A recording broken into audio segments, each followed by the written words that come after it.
Pagi Syawal mentari cerah, takbir bergema penuh berkah. Langkah disusun menurut adat, menyapa hati terasa dekat. Bersalam tangan tua dan muda, senyum terhias bila bersua. Yang tersalah mohon dimaafkan, terasa suci bila diampunkan. Pagi raya penuh bahagia, ria berseri di wajah semua. Syawal tiba membawa cahaya, mengikat kasih sesama jiwa. Jangan berlengah di pagi raya, sanak saudara datang bersua. Seikhlas hati maaf dipinta, kasih terjalin sepanjang masa. Kuih disimpan di dalam balang, ketupat rendang sedia terhidang. Gurau bersahut, tawa berseri, raya diraih seisi negeri.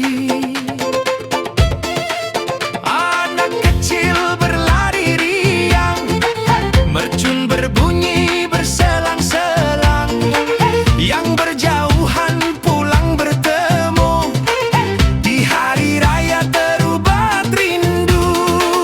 Pagi raya penuh bahagia, ria berseri di wajah semua. Syawal tiba membawa cahaya, mengikat kasih sesama jiwa.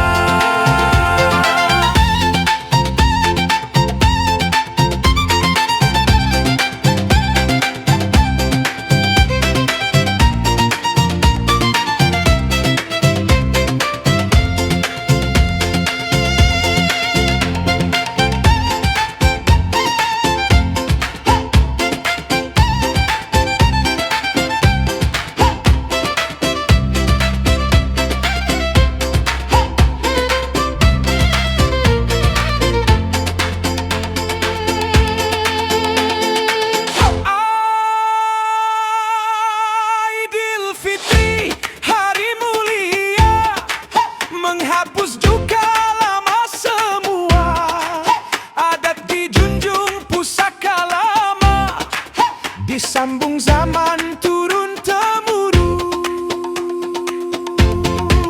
Raya diraihkan penuh gemilang, hati disatu diikat sayang. Kasih terikat tidak terbilang, bersama hidup aman dan tenang. Selamat Hari Raya, ampun dan maaf dipinta semua. Silaturahim kekal selalu.